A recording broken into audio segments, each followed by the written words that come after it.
Hi, this is Michael Murphy with FixUS. It's great to have people on from all over the country today for this pretty timely discussion and event today. So obviously the title of this event here is Political Reform in the 2020 Election. Its purpose is to talk about the many different initiatives that were on the ballot across the country on election day, focused on political system reform. We all know that everyone's focus was largely at the top of the ticket, both for the White House and for Congress. But there was an abundance of political reform efforts on the ballot across the country on topics such as redistricting, ranked choice voting, primary reform, money in politics reform, and a host of others. And so we thought it'd be great to bring on our network on to both get the basics, what was on the ballot and how did it do, and also the implications of this going forward. And I could think of no one better than the four folks that have agreed to come on today. So I'm going to get right into it so we can use all the time we have to hear from our folks that we've had join us and also to get your questions. Two housekeeping items before we do that. One is that we are recording this so we can share this broadly with folks unable to join us live around the country. So we are recording this session. And second, make use of that Q&A feature. I know folks are Zoom professionals by now. Please take a look at the Q&A button there at the bottom of the screen, and just please feel free to throw questions in there throughout the session. And when we open it up for questions, I will field as many as I can. Okay, with that, we're going to jump right into the panel here. We have a great group of folks here joining us. Because I want to get right into it, I'm not going to take time going through each of their many extensive, incredibly impressive bios. I've actually asked my colleague, Ben, if he can do so, to kind of put in the chat. We have links to all of our panelists' bios so they can actually go there and review those throughout. I'll briefly introduce each of the panelists as we go through this, and I'm going to go in succession to all four to help us kind of kick this off, to give us an overview of some of the things that were on the ballot and how they did. To start, I'm going to start with Brian Cannon. So Brian's headed up our the redistricting efforts in the state of Virginia. And I've asked Brian, I want Brian to come on, and I hope, Brian, maybe you can take a minute or two here to start us off.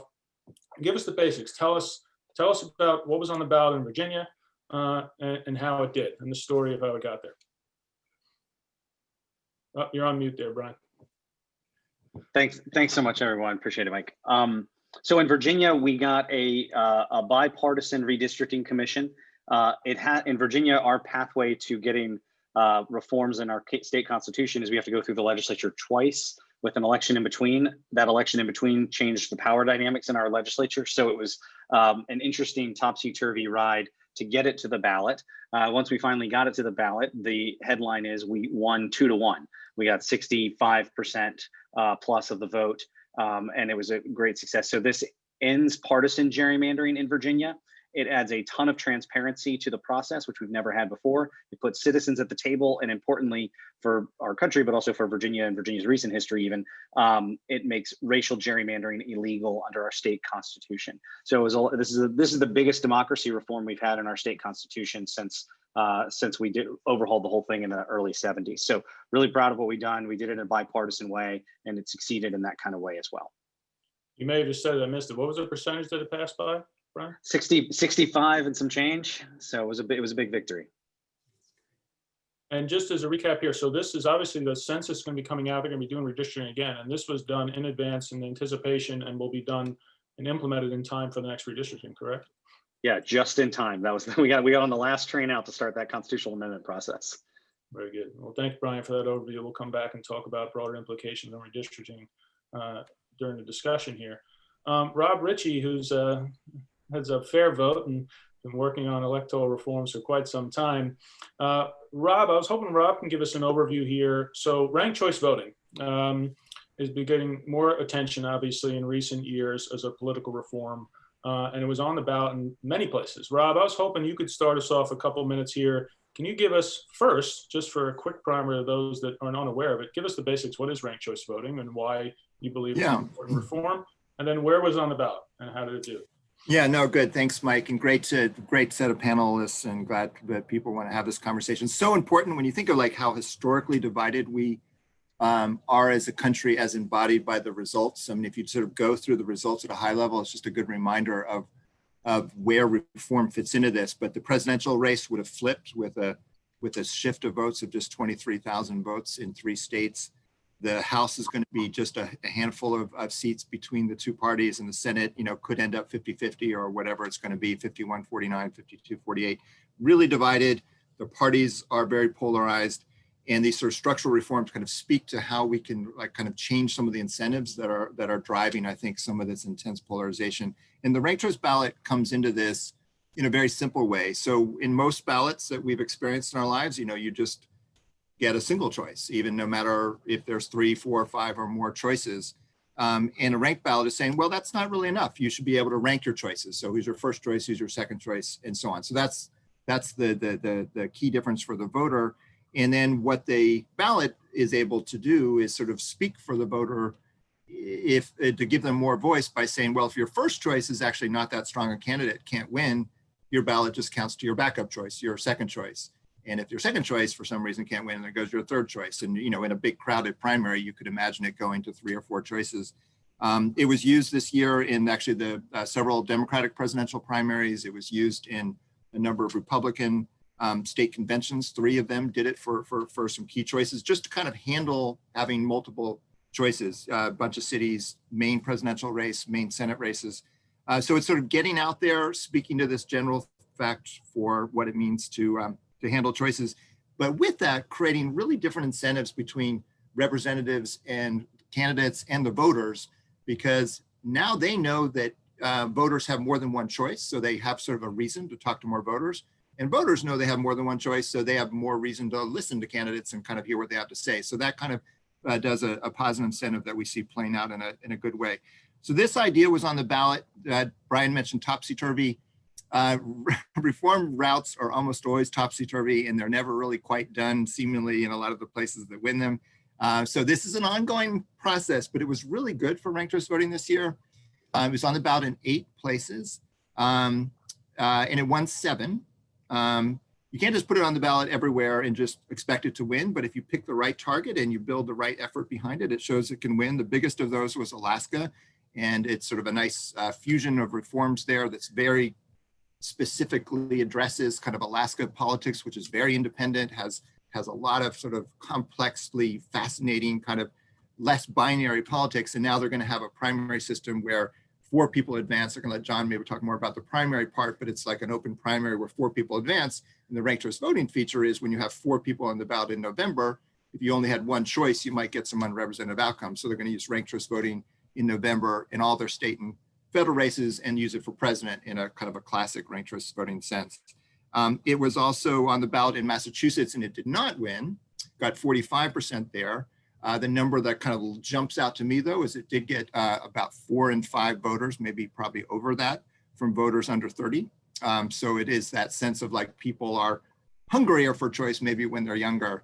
And that sort of speaks well for the future. And it shows, there are a lot of great things in that campaign. The difference between 45 and 51, sometimes we magnify the difference, but a lot of good support there. But then it swept all the cities where it was on the ballot this year. One back in March in Maine's biggest city got 81%. Basically, the 6 ballot measures won by an average of 2 to 1, and kind of an interesting mix of cities that did it, but all sort of speaking to kind of like faster, cheaper, better kind of voting to have in your city. And the one I wanted to mention in particular was Albany, California voted for the proportional form of ranked choice voting, which is used now in more cities and is sort of fundamentally could be part of a congressional solution that's part of the Fair Representation Act. Great, Rob. Really helpful overview. Excuse me. I'm gonna go to John Updike next of open primaries. John, so similarly, so primary reform, opening up the primaries, and a host of other reforms that are on the ballot. I'm hoping you could add on top here of what Rob's already said and talk about some of the primary reforms on the ballot. Maybe first, could you also just, when you do that, give people also the basics of why you think opening up the primaries is such an important reform? Sure. Thanks for having me, Mike, and great to be here with everybody. You know, I think there's two main reasons why primary reform is very relevant and very important. One is a pure voter rights issue. As Jackie will talk about eloquently, independent voters are the largest and fastest growing segment of the electorate. This is a trend that has been accelerating. It's a national trend. It cuts across the whole blue-red paradigm of how people see the country politically. There is an exodus from political party membership. And yet, in so many different ways, including in the primaries, if you don't join a political party, you become a second-class citizen in a lot of ways. So one important reason primary reform is so important is simply saying every American, every voter should be allowed to participate in every taxpayer-funded election. It's a fairness issue, it's a voting rights issue. Secondly, there's growing evidence that candidates and politicians, elected officials, legislators that get elected through a closed members-only primary are not very effective as leaders. And it's not because they're bad people, it's because their incentives are much more focused on pleasing the base of the party as opposed to representing their district and their state, and also working with members of other political parties and other beliefs to come up with creative legislation. So it's a good government issue, but I think fundamentally it's an issue of voter rights and fairness and inclusion for everybody. This was a year of firsts for open primaries. It was the first time that we, as Rob mentioned, fused with ranked choice voting up in Alaska. That campaign went very well. It was the first time we fused with approval voting in St. Louis, and that campaign went very well. And it was the first time we ever got 57% of the vote and lost. That was in Florida, where we lost on a referendum for top 2 open primaries. You need 60% of the vote in Florida to win. Just a quick word about these 3 campaigns. In Alaska, Rob said it perfectly. Alaska, 55% of the voters in Alaska are independents. They had open primaries for the first 50 years as a state. They had something called the blanket primary, which was ruled unconstitutional in 2001. So part of this effort, and they have a rich history of electing independents to office. This campaign was architected by local leaders in a way that took into account Alaska's history. Let's restore a version of the open primary. Let's add ranked choice voting to the mix to accommodate for the realities of our state. And let's do some further disclosure. That was done well, and we squeaked by. Once the absentees were counted, I think we ended up with 50.5 or 51% of the vote. And the thing about Alaska, they did such great work to build a strong left, center, right, independent Democrat, Republican ballot committee. That was key to winning in Alaska. In St. Louis, what is exciting about St. Louis was a fusion of a political reform effort. Let's upgrade this old system of partisan primaries for municipal elections, which 85% of the cities in the country have moved past. Let's get rid of the old party primary system. Let's enact approval voting, which is a form of multiple choice voting. Let's open up, create a nonpartisan primary. And the coalition that came together to support this was led by African-American, new generation, insurgent, up-and-coming political figures. That bringing together of the Black Lives Matter movement, the community empowerment movement, and the political reform movement, absolutely crucial for the reform movement, not just the primary reform movement, the political reform movement all over the country. And there's a lot more to say about that. In Florida, and I'll end here, we are having the most delectable, wonderful political fight with the League of Women Voters, who came out, endorsed the measure, and then 2 months before the election, they reversed their endorsement under heavy, heavy pressure from the Democratic Party of Florida. And what's so exquisite about this is that in years past, they would have made this flip-flop it would have been completely ignored by the media and would have just been kind of a political shenanigans that really didn't incite any pushback. That's not happening in Florida. The second largest paper in the state wrote an editorial demanding that the League of Women Voters respond to why did they flip-flop on this? How did they call opening the primaries to include 3.7 million independent voters, including 1.2 million independents of color? They claimed that they were doing that because they wanted to protect the Black community. They are taking huge heat right now. And I think, and hopefully we can get into this in the discussion, it is such an important conversation because part of what we've seen is that when the Democratic Party doesn't like a reform, what they do is they claim that it's going to hurt people of color. That is incredibly insulting to the Black and Latino communities. It's also a lie and is a way that the Democrats are saying we will only allow those reforms to go forward that we approve of. And that's something our movement has to take on as a whole. So very good year for the primary reform movement. And we're in some really good fights right now that I think have a lot of meaning and importance for the future.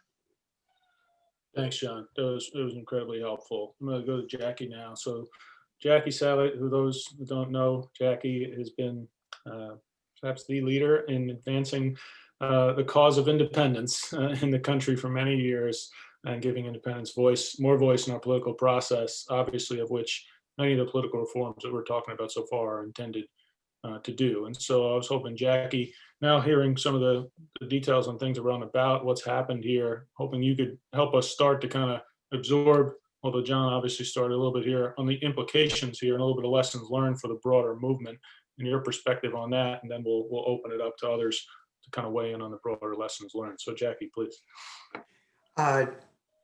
Thank you. Mike, thanks so much for hosting this, and to the gentleman who I'm sharing the panel space with. Congratulations to each of you and all of your successful events in this cycle. I just wanted to hit on maybe two basic frameworks here to bring into the discussion. One is the reform movement did have a very good year, and you just heard kind of a catalog and a chronicle of that. A lot of ground broken, new things brought into law and into the conversation. That's all good. I've looked at some of the numbers that show you the drop off from people who voted at the top of the ticket for president and then voted for a reform initiative on the ballot. And wow, that margin is so tiny in this last election. And that's actually something that I think is pretty important and has been undercovered by the media. I've seen numbers that are like 96, 97% continuation from top of the ballot to voting on a reform measure. So that, to me, that's very, very meaningful. So that's pretty interesting. I think a challenge now, in a way, this isn't quite good news, bad news, but in the following sense, good news, these initiatives passed in different parts of the country. Now they're going to be put to the test. We've actually, the reform movement, it seems to me, has gone through a period of, 10 years of working on developing the redistricting front, developing the ranked choice voting arguments, moving the open primary question more, center stage within the political reform movement. And, while different forces and different people have preferences among that, we've been trying to have an honest and a principled conversation about the merits of the different approaches. But now it's actually going to move from our conversations about merits to tests in the real world. And I think that some of those tests, Rob was talking about some of the impact of ranked choice voting, both for independent voters and independent candidates, and really important arguments there. But the country just went through this process, right, where for 18 months And at a cost of $16 billion, all we heard from both sides of the superstructure was that the other side represented an existential threat to the nation, to our democracy, to the American way of life. And now, we're trying to figure out how the hell do you come back? So there's a transition going on in Washington at the governmental level, and it's very, very rocky, and it's this, that, and the other thing. And it's, every sentence that is said about it gets 900,000 million words of coverage. But there's also another transition that's going on in the country, which is really, which more has to do with the American people and what we're going to do to bring about a workable unity and a workable harmony, recognizing that there's a lot of differences within the American public on a host of issues. But this is our country, and we need to and want to, and I think that's a lot of what the vote represents. And, as I'm sure you guys know, and people tuning in know, independent voters broke in a huge way for the Biden-Harris ticket by 13 points, having gone for Trump by 4 points in the last election and Obama by 8 points in 2008. So this is not an ideological force. This is a force that has more to do with values and process and how the American people are going to conduct the future building of this country, including dealing with the pandemic, the economic crisis, et cetera, and so forth. So I think that we as a movement, the political reform movement, we're going to be put to some real world tests now. How are these things implemented? What is the actual impact at a political level, at a cultural level? And that is going to be important and interesting. And so it sort of moves from the realm of advocacy to a different realm now, because now it doesn't belong to us anymore. It belongs to the people in the various jurisdictions who enacted these changes. So what is all of that going to mean? And then the other thing that I would say is that I think from the vantage point of independent voters, as I just mentioned, independent voters were like a huge factor in the outcome here, and it was a very close election. I think that ultimately in the popular vote, it's going to end up that the Biden-Harris ticket wins by about 3.6 percentage points. And I think the swing of independents accounts for about 3.4%. So give or take a couple of tenths of a point. And I also happen to think, by the way, that a lot of independents registered either into the Democratic or Republican parties to be able to vote in primaries, in presidential primaries. So I think that sort of accounts for the differential between the size of the independent voter bloc 4 years ago and today, and what just happened. But independents were the margin in Wisconsin, Pennsylvania, Arizona, and Georgia. Obviously in Arizona and Georgia, in a very, very dynamic partnership with Latino voters in Arizona and African-American voters in Georgia. So you look at that picture and you say, wow, independent voters are such a key swing constituency in American politics. What kind of leverage does that community of voters now have? Because that's outcome determinant. So that's a really interesting question, because independent voters are a very, very mixed and diffuse constituency. At independent voting, we've spent 35 years trying to organize it and play off of that leverage. So I think another question that, frankly, that threads the needle back to the reform movement is, how does the reform movement now invest in the further empowerment of this constituency? This is an engine for a positive transformation of the American body politic. And I think different reform forces, different reform voices have looked at that question differently. But now I think we have to look at some of this data and some of the experience that we just had in this election and say, hey, wait a second, this is a very important on the ground force in America. We need to get into it. We need to support its development and its empowerment.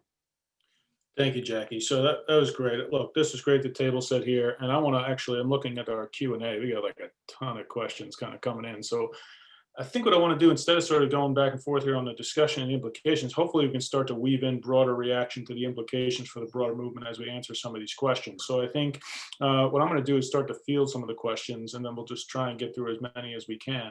And hopefully as part of that, we'll allow Rob, Brian, who really touched on more of the sort of broader implications or lessons learned here. Hopefully we can weave some of that in too. With that, I'm just going to start fielding a bunch of these. And this one's a good table setter broadly for answering that question. Jennifer Carius asks, how do we as a group of nonpartisan nonprofits build an electoral map for reform to overcome the blatant attack on government and the one person, one vote principle at its core? Okay, so this is basically the kind of where do we take this movement now type question. Okay, Rob, you want to take that first, and then I know Jackie was just kind of touching on this, but Rob and then John and Brian, you can comment on that, and we'll keep going here. My answer would be that we come to this with a lot of different perspectives and voices and some varying solutions. So it's sort of like it's not like a top-down, singularly organized movement. It's one that has which sort of fits with our country, right? We've got 50 states, we've got 3,000 plus counties and lots of cities and lots of elections and lots of space to kind of innovate and reform. And I think that's what we're seeing. One thing that's really exciting that relates to, I saw another question in the chat, is there are funders who are really seeing the connection between flaws in our electoral process, the perverse incentives that they create for elected officials and the prospect of change, making that better. So there's a lot of more money coming into the space. I'll say that, actually ranked choice voting was on the ballot years ago in Alaska. We played a key role in that. I think our total budget for that campaign was like $60,000, and it didn't win. It did pretty well, I mean, in retrospect, but there was a lot more money that, this time, and that's sort of a reflection of kind of both a broader movement that has a lot more voices, and the fact that there's more funders who kind of realize that this is an important space to work in, and but there's a lot of good coalition groups. FixUS is a great example of an entity that brings people together. John and I are part of National Association for Nonpartisan Reformers that does a really lot of good work. There's the Bridge Alliance. So there's sort of these nice spaces that are created for people to kind of work together, and then you're just seeing kind of a multiplicity of action and change going on out there. So Rob, you answered one of the questions, but I'll throw this in there too, in addition to the broader movement. But the funding question was asked. It was Bob who asked, funding local efforts at election reform continue to be a challenge. Moving volunteer orgs to paid staff is critical to execute reform plans. Any progress or thoughts on national resourcing and approaches to fundraising? So John, Brian, and Jackie can jump in. I mean, thoughts on the state of the broader movement here, John, and then any on that question on resources. Well, not to toot my own horn, but in 2004, I wrote an editorial for the USA Today in which I said, we don't need campaign finance reform. We need more money in politics. The question is, what are people spending it on?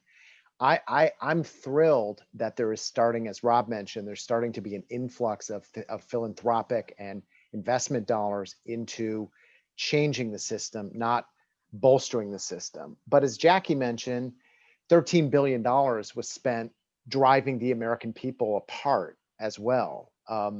What we're raising for the reform movement is a fraction of what's being invested in the status quo.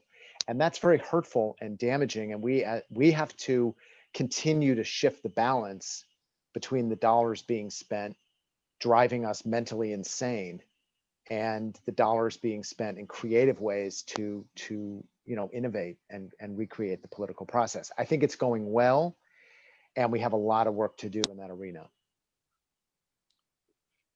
Brian, your thoughts on sort of what these reforms, state of the reform means for the broader movement? Any of the comments made?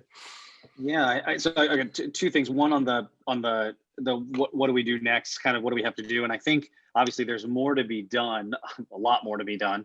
But I think one of the things we can take from this is, or one of the things we should be thinking to do as well, is look at where our successes have happened and making sure we own the narrative of those success stories, right? So every time Rob's able to get another city to adopt ranked choice voting. That's another group of citizens that say, hey, this isn't scary at all. This is really smart. This is really helpful. John, same story. You know, the more you do it, the more it proves that it works. And one of the things I realize is that if for places like Virginia and a lot of places in the South that have to go through their legislatures to get a lot of these reforms, legislators like the system that elected them. So if the system that elected them was a open primary, multi-member district with ranked choice voting and no gerrymandering, then that starts to become what we, so I think we got to own those stories. On the funding side, I'll say that we had a very small staff and organization for a number of years that plowed in the wilderness on this. And I thought the thing that probably made us most enticing to national partners, and we wouldn't have been able to, raise $2.3 million for the Vote Yes campaign that we just ran successfully without the help of Unite America or Arnold Ventures or others that chipped in. But what we really did was build out metrics and focus on small dollar donations. So by the time their money came in, I could already tell them we had 4,500 people in the last 2 years that had given us some money. Now it wasn't a lot, right? We didn't have millions of dollars. I wasn't Scrooge McDucking it, but it was that kind of grassroots movement and support that I think made them believe that we might actually have some sort of outside shot to win this thing, and they invested. Thanks, Brian. So Jackie, back to you. Any of the broader thoughts? Two things I was thinking. I'll say one. Let me give you one question actually to add on to your points before here.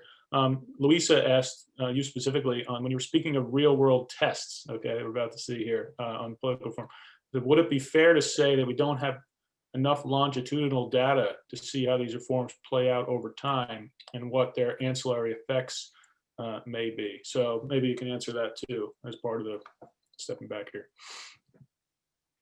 Yeah, I'm what I would say in response to that particular question is that I think there's data that's important, but there's also development, and those are not the same thing. And I think part of what we're trying to accomplish, at least as I understand it here, is to create environments where different kinds of reforms can catalyze diverse and even opposite communities being able to come together and interact in some new ways.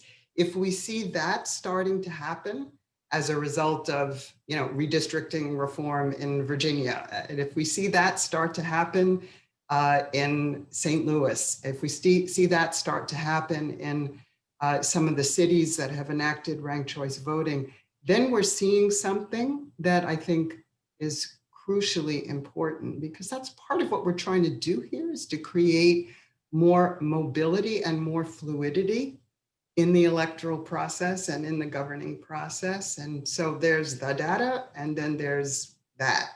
Mm-hmm. Yep. Okay, we're getting a lot of questions. Rob, I like this. We're getting a lot of questions on ranked choice voting, but I'm not going to be able to get into every single one of them. But Rob, I'll let you field a couple of these ones. I'll combine them. All right. Raphael, how have official Democrat and Republican parties at the state level reacted to ranked choice voting efforts? Some years ago in Maine, the Republicans were opposed. The Ds were publicly supportive, but privately dragging their feet. Relatedly, Vicky asks, what groups oppose ranked choice voting? So maybe you could take a few of those here. Well, it's interesting. I mean, a lot of it is how it's being used, right? So voluntarily, like 4 state Democratic parties, used it for their presidential primaries, and Nevada did for most of their voters at their caucus. 3 state Republican parties used it in very important ways over the course of the year.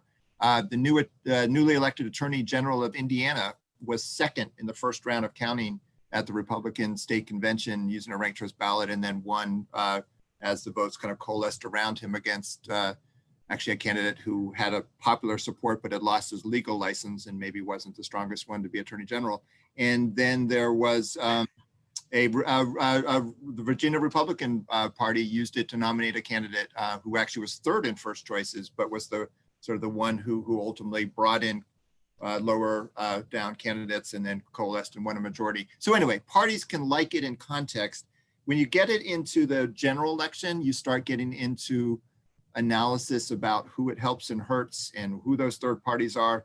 And it is rather shocking how how a limited vision they have. Like, it's like, oh, Green Party candidates on the ballot, so it helps Democrats, and then it always helps Democrats forever after, or something like that, right? And or the Libertarian Party, it helps Republicans to get ranked choice voting to kind of deal with that split vote, versus like a recognition that you win some, lose some. But so it's more highly charged in.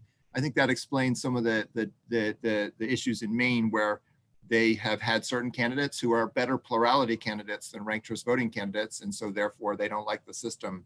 But there's other Maine candidates. I would say Susan Collins won in a big ranked choice voting contest. She didn't even need ranked choice voting, but she's a candidate who was able to win a majority. And so it's good for parties and candidates who are recognizing that winning with more votes is a good thing. And then there's some that are kind of worried about that. But you know, I think opposition to RCV is, you know, a lot of it, and say in Massachusetts, it was just like people still learning about it. It's not something that a lot of people have experienced. You know, when you don't understand something, you generally vote no. And I think that's where normalizing the RCV ballot is going to be so important, and just getting these top, you know, bottoms up uses with cities, as Brian was saying. And then we hope to see, say, a lot of presidential primaries start using it more and more, because it makes so much sense when 15, 20 candidates are running for president for both parties. And just, you know, I think within this decade, this is an era of big change, I think. And I think that I am optimistic that by the end of the decade, we are at a point where it's a really pretty socialized, normalized way of voting, because it really is very practical. And then it can have these really exciting applications. Say what they're doing in Alaska, you know, not all states are going to do what Alaska did, but when you use it the way they're doing in Alaska, that's going to be really significant. And it's just part of an overall ecosystem that you can create with it that is going to allow some really big changes. John, your points earlier about the experience in Florida, including with the League of Women Voters, spurred a couple of questions or comments here. I'll just share. One was when Rachel asked, what can Democrats do to help your cause in Florida? I'm a League member from another state. And Brian, you'll appreciate that Fran also said here, League of Women Voters of Virginia were a huge help in our fight for gerrymandering reform, including they really were. They're our #1 state partner. So John, I'm sorry to hear about your experience there. Good news is opposite complete from in Virginia. So they've been awesome. Oh yeah, and we worked very closely with the League of Women Voters in St. Louis this year, and in fact, number of people in the league in Florida who resigned over the league's decision to renege their endorsement. Here's what, in some ways, what I loved about the Florida campaign: the day that we qualified for the ballot, the day we were sued by the Democratic Party of Florida and the Republican Party of Florida. On that day, they went into court and they said the voters should not have the right to choose this. They announced themselves as our opponents. And the Republican campaign against our effort in Florida was, if we have open primaries, Bernie Sanders style socialism will take over. Okay, that's pretty much, they run that against everything. That's the Republican playbook. The Democratic playbook was, if we have open primaries, it's going to hurt communities of color, which is a cynical manipulation of the political moment in which the American people are responding positively to a kind of a call for a reckoning, for a review of where we are as a country on issues of equality and racial justice. To use that card as a way to conservatize progressives and liberals and left of center Americans against voting for political reform is very problematic. So the answer to the question is, what can Democrats do in Florida and other states?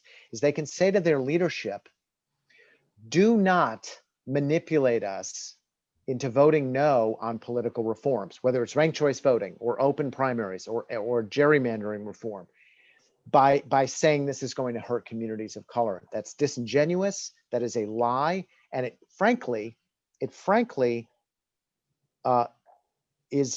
holds back the cause of racial justice and moving forward on those questions. For those important issues to be used as battering rams against, I agree with Rob, this is a big decade for changing the system, for changing our democracy. To stand in the way of that is a problem. So grassroots Democrats have a huge role to play in standing up to their party leadership and saying, You guys better get on the train, because the American people are demanding that we make some real changes in our democracy. And I'd say the same thing to Republicans too. Stop letting your party leadership manipulate you on these issues of process and reform. Get on board and say to them, stop standing in the way of these important changes. Thanks, John. In the couple minutes we have left, I'll do a round robin, allow everyone to react to one of the questions here. Before I do that, I'll just point out to Rob's point about the upcoming decade. Dave has the idea of calling it the reforming 20s. I'm not sure if someone has already coined that one, but you guys can take that if you want. Khalil asks, so this is a generic kind of forward-looking question. I'll let you guys take it to help us kind of wrap up here. I'll let everyone go around. It's great discussion, Khalil said. What are your expectations going forward, both for the Biden administration, potentially in some of these reform ideas, the House, at the federal level, and what states perhaps are most ripe for a next phase of reform? So why don't we go around here and let folks talk about this. Rob, you want to start us off? Yeah. So I think it's change. These conversations are happening at all levels, and I have worked on this a long time. It's sort of like, yeah, I worked on this since the early 90s, and I guess we're not done yet. But we're at a different place. Jackie and John have been at this a long time too, and I'm sure Brian in Virginia. But we are in a different place where change is sort of, I think, accelerating. It's sometimes hard to predict where things will sort of happen, because it can happen. I mean, the ballot measures are always the end point after a lot of legwork and a lot of topsy-turvy events have had to happen. But then some of those are happening. Let's say Utah is a great example, where it's a state that does a lot of innovative things on elections. It's a very Republican-run state, but they very interested in ranked choice voting. I'm not sure where they are on open primaries, but they passed a redistricting reform measure. They have started using it at cities, and there's going to be a rigorous conversation in Utah about using ranked choice voting, at least for their primaries. Both parties used it at their state conventions this year, so it's very kind of a bipartisan conversation there. As it was in the chat, that New York City is going to use ranked choice voting in these really big elections that it has next year, in some ways that are going to be very noticed, and I think helps seed the ground of like what I would see as rapid expansion potentially of ranked choice voting in primaries that are crowded. And we are seeing crowded primaries a lot for a couple of reasons. I think there's sort of more, more people ready to run. There's more money. And I think we are also seeing that in all these safe seats right now, if you win the primary on the right side, you're there for a while. So a bunch of people jump in whenever there's an open seat. I'd say federally, there's going to be bills passed in one chamber. I think that the conversation about change at the federal level will happen in the 2020s, in the reforming 20s.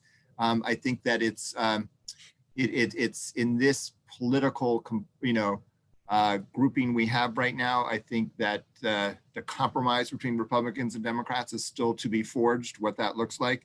But I think that it's going to like accelerate as a topic. That's something that Congress can do. Thank you, Rob. I'll go to Jackie next, Brian, and John can kind of close us out here on just broader kind of, if you have a minute to answer here or so, about forward looking. What does this mean maybe by administration, federally, next phase of reform? Go ahead, Jackie. There was talk and chatter for a while within the movement that the blue wave was going to deliver, a robust control of the House, Democratic control of the Senate, and a Democratic White House, and that the reform movement was then going to sail in on those coattails with the passage of H.R. 1, and then a lot of other things were going to sort of ride in as part of that. There was not a blue wave. The Democratic Party lost seats in the House. The Biden-Harris margin was small, but dispositive, and we don't yet know where the Senate is going to land. But I have to say, just personally, I never felt comfortable with that prognosis for a lot of reasons. Number one, I wasn't convinced it was going to happen. And number two, the idea that the movement would end up hitching its wagon entirely to the Democratic Party rather than building a broader cross-ideological focus and capacity to reach out to voters from those different camps disturb me. So I think it's probably the case. We'll see what happens in the special. I'm not going to call it yet, obviously, but I think we have to carve out our own independent path. The political reform movement has to be smart, has to be tactical, has to be tough, and it has to be independent. Thanks, Jackie. Brian, including thoughts here? On the redistricting front, I think it's important to keep in mind a couple of things. In Virginia, we failed for so many years. We didn't. I mean, it's not failure. You're just learning. You're iterating. You finally break through, right? But in terms of like, there were 5 other states that had it on their that had a potential to get redistricting reform this year, and COVID and that be working against them, they were in power, and it was both Democrats and Republican states. The party in power tried to stop it, and they did. But I think look for those reform movements. So look into North Dakota and Arkansas and Oklahoma and Oregon. But also keep in mind that, you know, several years ago, no one thought that a young woman named Katie Fahey in Michigan would go on to do all that she did there, or no one thought we had a shot in Virginia for quite some time either. So the way I look at it is think of those states that got real close and on the ballot this year, they're soon. And look at the states in the South that are going to do it, because not only is it a matter of like, well, Georgia's now a lot more purple than it used to be, or even blue, if you want to argue that, but it's a lot of the same dynamics of no one knows who's going to be in charge next. And that's the perfect time for us to swoop in with some fair, even Steven redistricting proposals that might be able to take off in some states like that. And I hope Virginia can serve as one of the models for that going forward. Great, thanks, Brian. All right, John, take us home here. Sure. Three things that I think are going to be important to keep an eye on in the next couple years. One is that I think there is going to be a very, very strong pushback from both the Democratic and Republican parties on reform. We've already started to see that. It's much more difficult to get things on the ballot. There are efforts to curtail the initiative and referendum system around the country. We're going to enter a period of increased opposition and stiffening opposition. 2, there's going to be, I think, opportunities to connect to funders and organizations that are beginning to look at issues of voter integrity, like just simply making sure the votes are counted. We have to convince those folks that's important. Make sure every vote is counted. Invest in innovation as well, in that, not just keeping the system the same, but counting the votes. Let's change everything, because there's a relationship between those things. And 3, the reform movement is beginning to, and we need to do this much better and more aggressively, is connect with communities of color, not abstractly, not academically, in the streets. That relationship is going to be, I think, it goes to what Jackie was saying about the issue of development. That is a crucial partnership that needs to be nourished and created and developed for the reform movement to be truly a developmental force for the entire country. So those are 3 things that I think to keep an eye on. Well, it's a fantastic place to land, and I'll wrap up here by just thanking all of you, our speakers here for joining us. That was fantastic, and we have dozens of questions I had no chance of getting to because we had so many. Maybe we got to do another session.